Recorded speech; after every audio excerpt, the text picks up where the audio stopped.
What's up, YouTube? Welcome back. I have another pretty cool firearm for you today. Another 357 SIG, actually. So this is an M&P 1.0, first generation of the M&Ps, and it is chambered in 357 SIG. It says right so here on the barrel. And if you turn it around, it actually is marked on the slide too, because it is the true M&P 357 SIG. Now this one also has markings on it from a sheriff's office. So this was originally a gun from Montgomery County Sheriff's Office in Montgomery, Alabama. It also has a pretty cool little sheriff star on it right there on the top. That's actually a pretty good outlet to get some of these used now, because they don't make these anymore. Smith & Wesson quit offering this with their first generation lineup. They never crossed it over to the 2.0.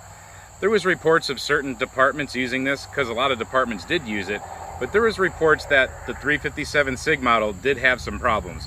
I don't know if that's true or not. You know how those things go sometimes. Sometimes they're real, sometimes they're not. However, the bad news is that, yeah, we don't get it because so many departments dropped it and they just really didn't have a big sales rate anymore. I'm assuming that that's why they didn't make it. Gun companies do everything for money now. They go for the highest profit items. You would think it would be simple that they would just be able to keep chambering all their guns in 357 SIG. It uses 40 caliber magazines. I don't know what the problem would be. However, there seems to be some sort of a problem. So, on with this one right here that we have. Let me show it to you a little bit closer. So we are definitely working with the first generation texturing here, which I like this texturing. It's not aggressive against your body. I do carry right side, strong side, outside waistband, but a lot of times you will have this rub your skin, and I don't wear undershirts. The second generation is pretty rough, so I tend to like this. Some people will stipple it or put tape on it, but I'll leave it the way it is. We do have a safety like I showed you, and I don't like these safeties. I will be doing a delete on this eventually, but for now, the safety's not bad. I'll show it to you in a minute how it, it functions pretty much just like a 1911 feeling safety. So it's not terrible, but I don't want it. And it is ambidextrous, of course. We have some nice scalloping here. It's always been good on the first and second generations. Now, of course, capable of firing without a magazine, but some of these police trade-ins, you gotta check them if you get them. They won't be capable of firing without the magazine inserted. I do have a Smith & Wesson 40 caliber 1.0, and that one, if you take the magazine out, no trigger pull. There's a light for if you want, or a rail if you want some lights.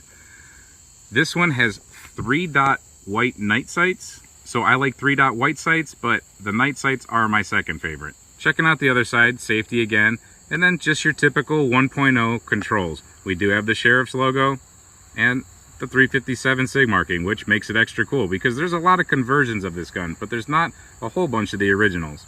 I also really like how the 1.0s have the high back strap on them. I really prefer to have a high back strap so you can get a good master grip on the gun. You know where your hand is supposed to be. There's no chance of a slide bite. I really like them. Some people do not. Nothing special to look at up front. I do like the style of the M&P magazine release. It's kind of the perfect height and the perfect tension to push, and they do have a very positive release. So the magazine usually falls free. Like I said, these are 40 caliber magazines. A lot of them will be labeled 40 cal / 357 SIG or 357. This one actually is. This magazine holds 15 rounds for a total capacity, 15 plus 1 being 16 in this gun. So we just put a video up of the 357 SIG Nightmare Carry Fastback, and if you watch that video, you saw our explanation of 357 SIG ammo and what it pretty much is. So I'm gonna roll that footage in right now. If you've already seen it, you can watch it again or you can skip forward, but I'm not gonna go through the whole thing all over again. I'll just roll in that footage. Let's talk about what 357 SIG is really quick for anybody that doesn't know or they're just a little bit confused about it. So starting over here, we have the 45 ACP, the 10mm, and the 40 caliber. And then we have a rooster. So get these off to the left and kind of, we'll keep them there, but let's forget about that caliber for now because we're really focused on 9mm or 357. This is a 357 Magnum.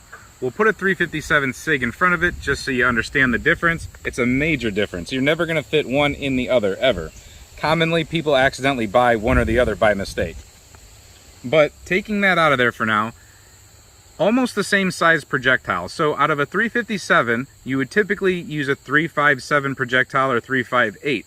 Out of a 9mm, we're usually dealing with a 0.355 inch is what we're talking about here. So that's where the 9mm is basically the 357 as far as projectile size. Here's the case for the 357 SIG. You'll notice it's necked down. So people say that it's a 40 caliber cartridge neck down, but that's not necessarily the case, because if you notice right here, if you were to neck that down, you would come up shorter with the brass than you would. So they basically took a 10 millimeter and necked it down. I think that's how you could explain it. I could be wrong. Correct me in the comment section if I am wrong. But now that we've got that, we have a 40 caliber and then we've necked it down. So we have the 9 millimeter sitting next to it.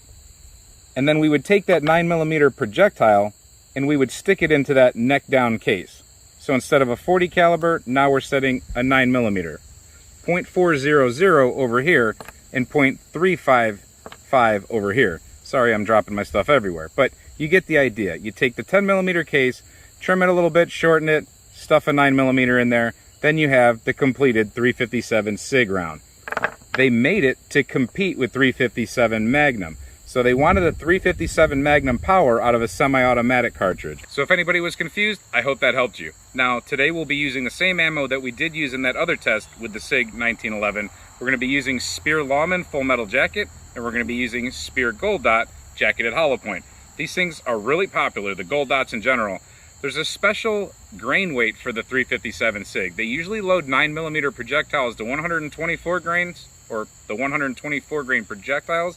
These are 125 grains, so 1 grain off, and a little bit different shape, because to get this flatter, wider nose, they just had to change it around a little bit. It's more like the 357 Magnum bullet, actually.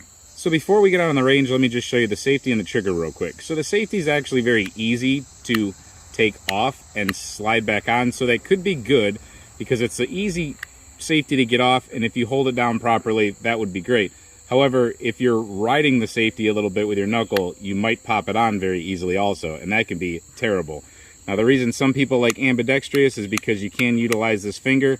If something goes wrong on this side of your hand, certain situations might call for it, but I hate ambidextrous safeties. Some people actually knock them with this finger.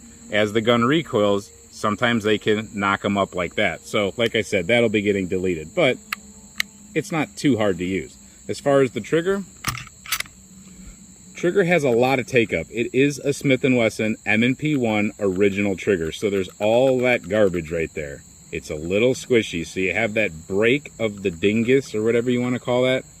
So let's go through it. We take up all the garbage, and then you're going to have kind of a spongy wall to get over before it breaks. That's kind of a lot of movement. I got used to these triggers, so they don't bother me whatsoever. Now, people say that the 2.0 trigger is an improvement. I can say that if it's an improvement, it's a very minor improvement, but I still don't put Apex triggers or anything in there like that. And excuse my finger, I chopped it up a little bit, but it's my trigger finger, and I gotta show you. I gotta use it. So, take up that sponge, and then roll through that creep. Now let me show you the reset. So, boom. There's a click, but we're not getting another trigger pull. Reset to there, and we get the trigger pull. So there is a false reset on this trigger. Click, but that's not it. You got to come out just a little bit farther. That wasn't even enough. So right there, you'll feel it, but you won't hear it. Now it can go. Click, click, click, and now we're at it. Boom. So very weird trigger. You do have to get used to. All right, we're about 25 feet off that steel. Let's have a little fun. We got 15 plus 1 in the gun. Let's see how we do. Speer Lawman 125 grainers.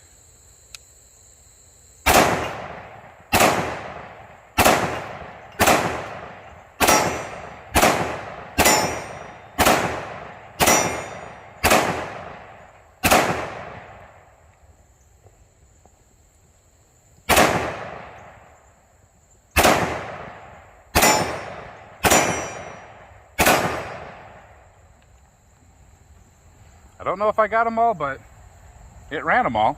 Not too bad for a pretty crappy trigger. We got all center shots. I went for a headshot, ended up there. Now this one was bad because I went for a headshot there and ended up here, but overall, not too bad. Let's see how 16 of these gold dots do. All right, freshly painted targets. Let's see what we can do.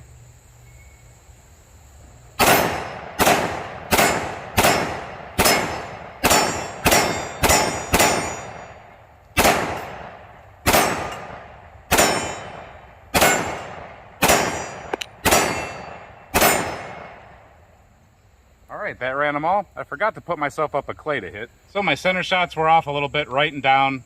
My center shot to the head was a little bit right and down. So me and this gun have to learn each other a little bit. Same thing here, down into the right, down into the right. I'm not gonna ever blame ammo and gun until I've thoroughly gotten to use a gun enough to know whether it's me or the gun. And truthfully, I'm sure this is a lot of me. All right, now we're gonna see what we can do with a nice controlled pace of fire. I'm gonna shoot 5 shots of the Full Metal Jacket Lawman. I'm gonna shoot that down there at the BA target on the left, and then it's not gonna lock open because after that I have 5 shots of Gold Dot that we'll put on the right. We'll look at the target in between shots, but I think we're gonna get a lot better accuracy than I was just doing on steel.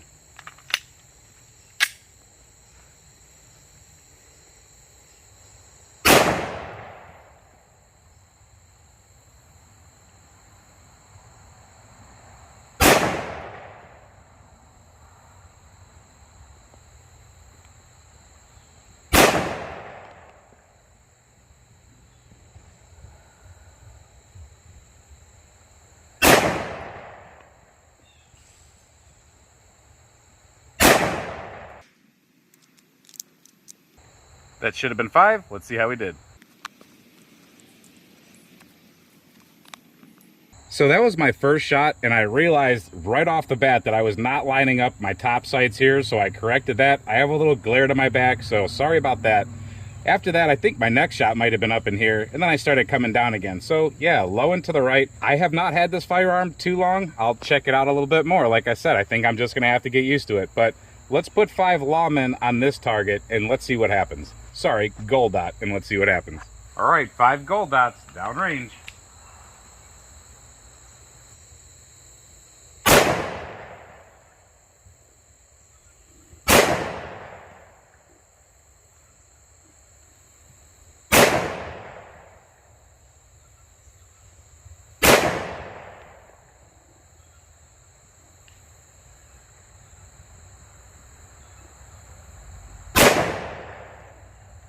Let's see how we did there.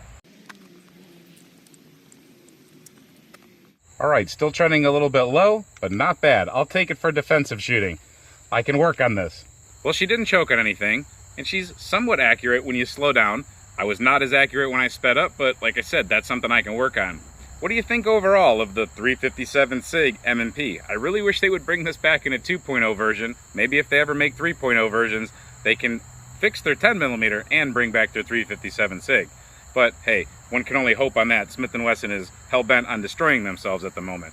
So law enforcement trade-ins, I think they're really cool. It's a use for these guns that these law enforcement departments aren't using anymore, and we get them really cheap. And they're usually pretty functional. I mean, you saw me show you this gun. This gun's very clean. It hasn't been used and abused. I'm sure it's been carried or shot or at least put in a holster somewhere, but it doesn't look terribly abused. So I like it. I've bought many of these in 40 caliber and 40 caliber. I bought a few of them.